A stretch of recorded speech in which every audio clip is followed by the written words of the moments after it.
How's it going, guys? And I'm here with your Mandalorian Season 2, Episode 5 review. And this was the episode, guys. This was the episode where we finally got Ahsoka Tano. Even though I'm not very familiar with the Clone Wars, I have watched some of the episodes of the first season, but that's about it. Like I said, I'm going into this. There's so many different references to Rebels, to Clone Wars, and I haven't seen a lot of it. I know of it. I've read a lot about the Clone Wars and things that happened, but like I said, I didn't even know when I watched Episode 3 this season that was Bo-Katan who was actually in the Clone Wars. All those characters, even the other two Mandalorians with Bo-Katan, they were Clone Wars characters, and I had no idea. But we got Ahsoka Tano, and Rosario Dawson was confirmed as Ahsoka Tano. Pretty much, it wasn't like exactly confirmed, but it was kind of obvious that there was a female actor and that Ahsoka was going to be in here. And somehow it got like confirmed through all the different rumors. It was kind of like so many different Star Wars channels and websites started reporting on this. They had like insider information, or at least they were pretending to, but it turned out to be true. So we start off this episode and we see Ahsoka Tano just slashing through a bunch of troops. Really stylish, a really creepy, beat up looking forest, like these just dilapidated trees that have like no leaves or foliage on them at all.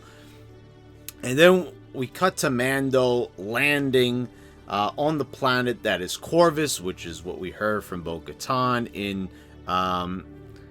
in episode 3. And they land here and they approach the walls of a giant city. And, this was very majestic, kind of like Jabba's palace almost, but not quite. He walks through this city. Nobody wants to talk to him. They're all scared. He tries talking to one person, and he communicates with him and pretty much tells him, don't talk to any of us. We're not supposed to be talked to. Then some of those same guards that were going after Ahsoka earlier on tell Mando that the magistrate wants to meet with him. And he goes to meet with the magistrate, and as he comes upon the magistrate, I love this view of this like Japanese style garden. And sort of if you look at the city that Mando was in when he was going through it up to this part, you kind of see that there was some like Asian Japanese vibes going on. It was very dilapidated, but the giant wall and everything looked like some type of a fortress. They've got some people that they're torturing inside these sort of like cages. They're just kind of like got rings around them, and it's sending electricity pulses through these people that are being tortured. You kind of see that you've got a totalitarian regime going on here, sort of like an empire type presence, even though they're not the empire. So the magistrate shows Mando this spear, and it's made of the same metal that makes up his armor. And she says that if you bring me if you kill the Jedi for me, that she's having a problem with, then I'll give you this medal as a prize. So Mando doesn't really agree, but he says, where can I find this Jedi? She tells him, so he kind of just used the magistrate there. He had no intention of killing Ahsoka, obviously, but she tells him her location, so he goes looking for Ahsoka. He finds her. Ahsoka doesn't know, obviously, who Mando is, so she attacks him. And he quickly says, no, Bo-Katan sent me. And they stop. They kind of settle in for the evening. And I love this, the same thing. I just love the setting. That Japanese garden that the magistrate is in. You had the pond and the lake. Just so beautiful. I was very taken by it. And you have this dilapidated forest. And we got time when all the action calmed down from the opening scene, and they're sitting down here. It just felt very calming, and it felt very mystical, very Star Wars-ish. And I know what they were kind of going for here. This definitely had Dagobah vibes to it, and of course that's what they're going for there with the child, of course. So Ahsoka's kind of communicating with the child. Mando kind of asks, are you talking to? Are you communicating with it? Do you understand it? And she says, sort of. They're kind of reading each other's minds through the Force. And she reveals the name of the child, which is Grogu, which is very surprising. I did not expect that we were actually going to get a name reveal this early on. I seriously thought that we're kind of going to go through this series just kind of calling it the child. I think we've all gotten used to it. Some people call it Baby Yoda. I've called it that before in these reviews. But, I started calling it the child because that's kind of like the official name. But, John Favreau basically said, like, that's not what that's not the name. This, the child has a name. That was kind of just a placeholder. That Mando was calling a child, so we called it the child. We acted accordingly, but there is an official name now. It's Grogu. How do I feel about this name? Well, it's okay, I guess. It's Star Warsy, it's alien-ish. I mean, I guess it's almost the same thing as when we heard Yoda for the first time. And this was a very interesting and a very important part where I was kind of a little bit taken aback by the dialogue here a little bit.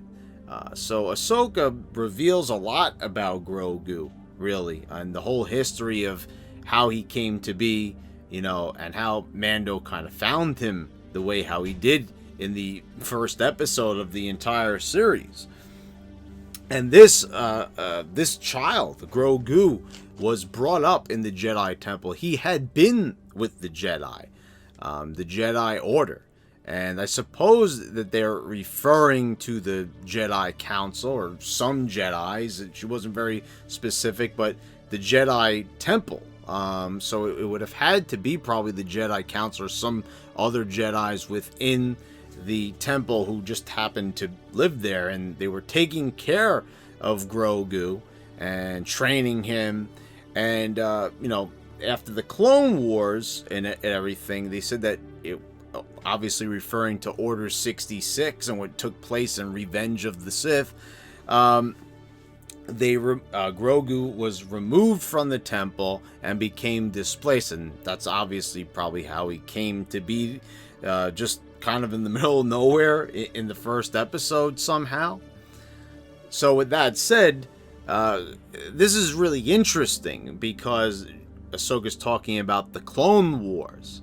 And, this series, The Mandalorian, takes place not only after the Clone Wars, not only after Order 66, but also takes place after the original trilogy. So we're talking about, a good 17, 18, 19 years after the Clone Wars. So if that was the case, then don't you think that this child should be older?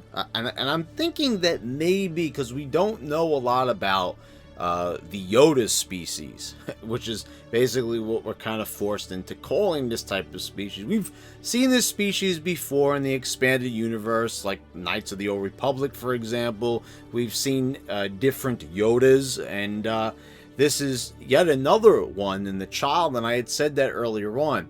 But perhaps this species just ages slower. I guess that would kind of have to be, unless that this is a fully grown species, and this is just how Grogu looks. But he's cooing like a baby, so I really doubt it. So I think a theory has to be put forth that perhaps this is the way how this species is. Unlike humans, where we age rather fast, this one ages pretty slowly. I guess that would have to be the explanation. I'm kind of surprised that they didn't have Mando ask this question to Ahsoka, because it seemed kind of like an obvious question. If all these like almost 2 decades has passed plus, then don't you think that maybe perhaps that the child, that Grogu, should be older? Well, I guess you could kind of say that we should be a little appreciative, because there's a bit of mystery to it, that even though they told us quite a bit. They spilled the beans. Now we know quite a bit more than we did before. They probably don't want to say everything. So they decide to go after the magistrate because Mando wants Ahsoka to take Grogu, but she doesn't want to because he's grown attached. And we kind of see that attachment because even Ahsoka can't get Grogu to use the Force, but Mando can. And for this, she said it's very dangerous. She also sensed a lot of fear in Grogu, and she said she had seen this before, obviously referring to Anakin. So there was a lot of different parallels going on there, and I think almost anyone could appreciate that, just how they tied in the whole universe. This was a really good episode, the way how they did that. So many different things tying into the prequels, tying into the Clone Wars, tying the whole series together with the original trilogy and just everything all together. So that was beautifully done. So she says that, she's not going to train him. So Mando says, in turn, she will help Ahsoka overthrow the magistrate if she decides to take on Grogu. So there's not really an agreement ever reached, but we kind of assume once we see Ahsoka approaching the gates and she goes inside the city and she has a face-off with the magistrate. And I love that this takes place in the garden. I also like the little trick that they pull where she throws a piece of the armor down. I think it was one of Mando's shoulder pads, kind of making like she had killed Mando after him originally getting sent after her. So they kind of pulled the wool over everyone's eyes, and then Mando comes flying in, and we have a big battle with all the assassin droids and all the troops just pouring in, shooting from every which way.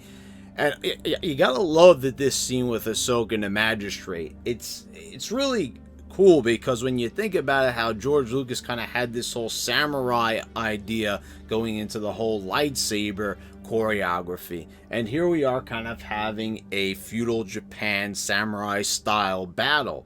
The magistrate has that same metal spear that she was going to give to Mando, and then you've got Ahsoka with her dual lightsabers, and the magistrate is no pushover. She ends up winning her battle. Meanwhile, outside you've kind of got Mando, who has cleared out all the troops, is kind of standing outside, and he's kind of being held at gunpoint from a distance, but he's got his hand on his pistol, and he's ready to draw it at any moment. This was kind of like a little bit of an Old West showdown going on outside. And meanwhile, you've got like two different wars waging on in different parts of the city, and I really like that. And there was a lot of style going on in that Ahsoka fight, and we even see that there was a lot of parallels being drawn in this episode, furthered even more when they brought up Grand Admiral Thrawn. Ahsoka demands to know where Thrawn is, and then it kind of just cuts off after that, and we don't really get an answer. So I don't know where they were going with it right there.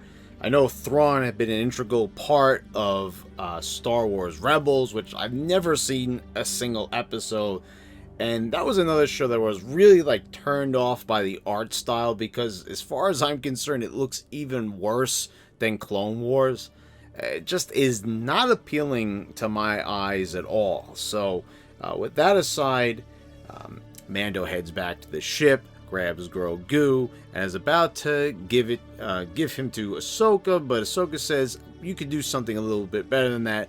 Take Grogu with you, and you're going to go find a temple on another planet, and you're going to place him on the Seeing Stone, which I guess is just some type of ancient stone of some sort. It's probably like some kind of platform with some type of mystical power and meaning and ties to the Force. He says, place Grogu on that, and he will decide his own destiny. So we're off again to another adventure, and I like this. We're not going to stay on Ahsoka. We're not going to stay on these things very long. And the other thing is what's crazy is there hasn't even been any mention of Boba Fett since the first episode, so you kind of got that hanging out there.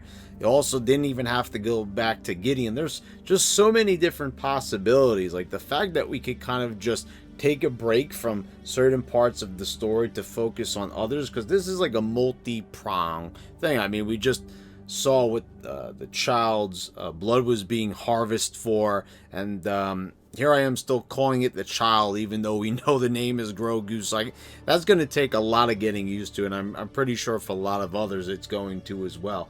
So there's a lot of developments happen in this episode, and I like that we don't have to rely on different plot points from another episode, because we could still drive the story forward with other plot points, because this was a pivotal plot point too, bringing the child Grogu to a Jedi, and that's exactly what we did in this episode. And we didn't have to go back to Gideon or go back to Boba Fett.